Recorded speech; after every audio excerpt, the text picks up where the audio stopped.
Welcome to Beauty Abroad International. Today we'll be discussing postoperative complications, starting with infections. We'll be breaking it up into three sections, starting with prevention, followed by things to look out for in monitoring, and then finally interventions.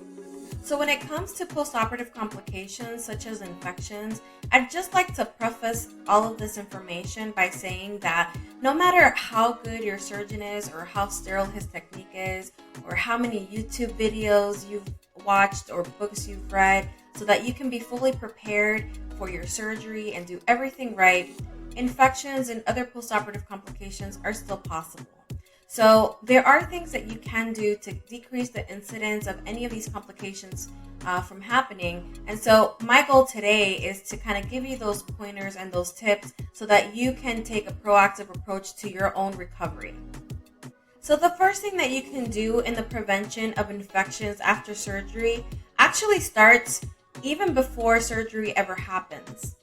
A lot of patients are tempted to go on extreme diets and or fast right before surgery because they're either trying to meet a certain BMI goal or they're trying to lose as much weight as possible so that they can look their best after surgery.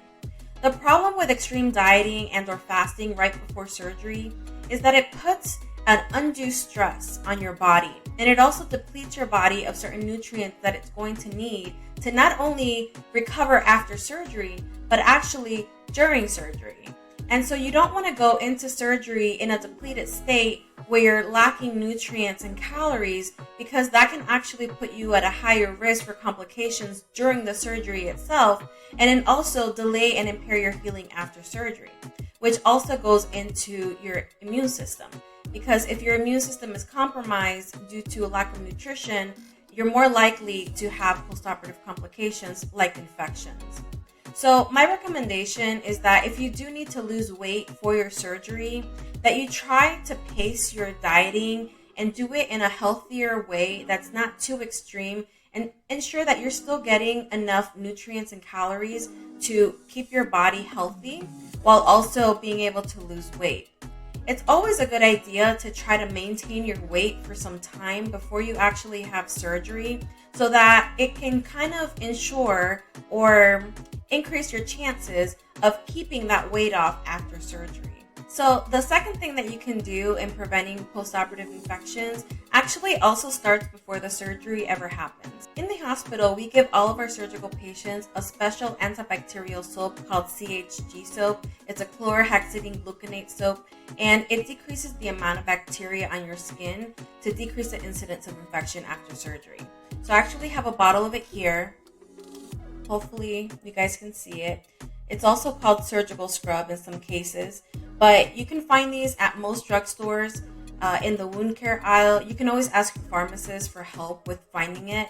And you can probably also find it on Amazon because you can find everything on Amazon. And the way you're going to use this soap is you're going to use it twice. You're going to use it the night before your surgery, and you're going to use it the morning of your surgery before you go into the operating room. So the best way to use it is to, it comes in liquid form, first of all, and you're going to use half of the bottle at night and half of the bottle the next morning. You're going to use it all over your body, excluding your face and genitals. You can use regular soap there. And you're going to leave it on your skin for at least 2 minutes before you rinse it off. Once you start using the soap, it's important that you don't use anything else on your skin after your shower. So no lotion, makeup, deodorant, perfume, etc. You want your skin as clean as possible going into your surgery.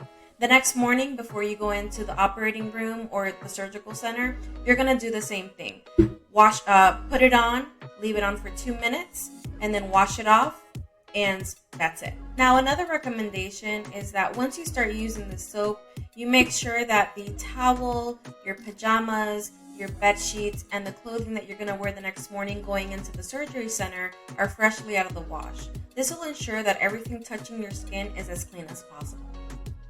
The third thing that you can do to prevent postoperative infections actually kind of goes back to number one, which is nutrition.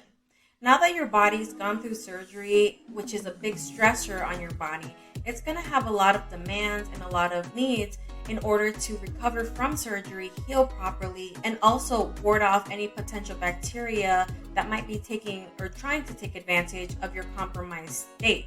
So it's important that you're getting enough calories, nutrition, and hydration in order to accomplish that.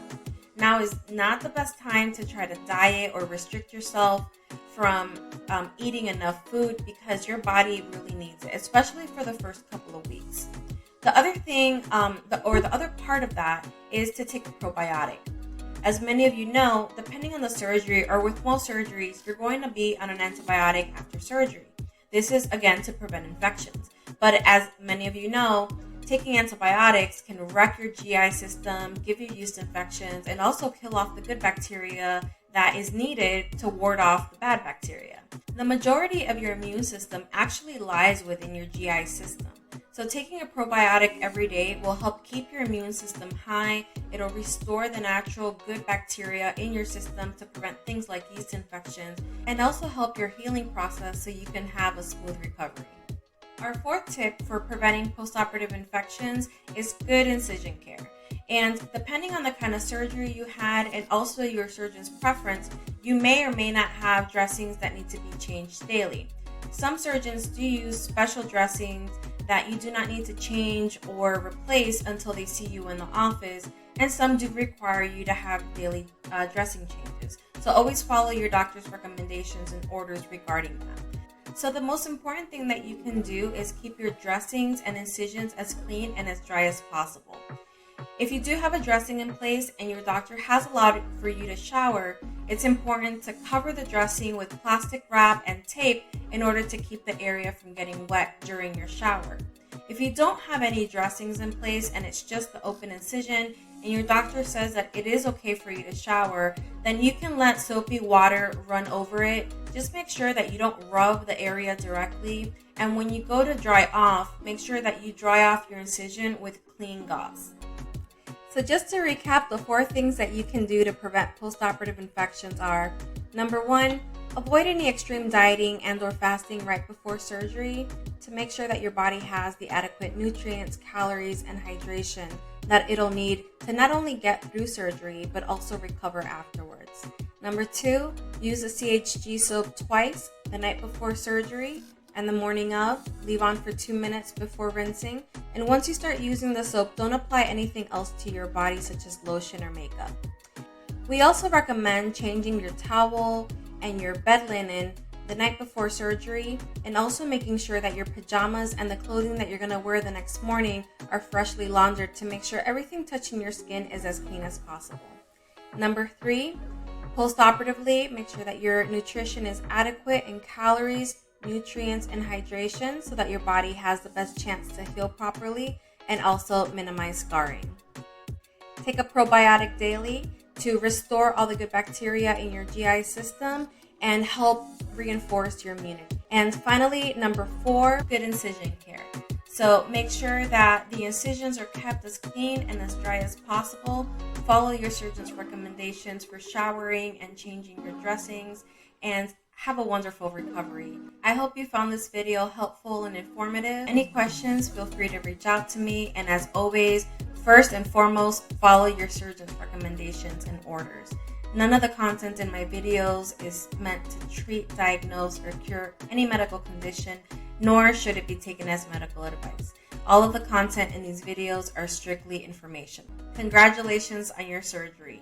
As we say at Beauty Abroad International, it's your beauty magnified.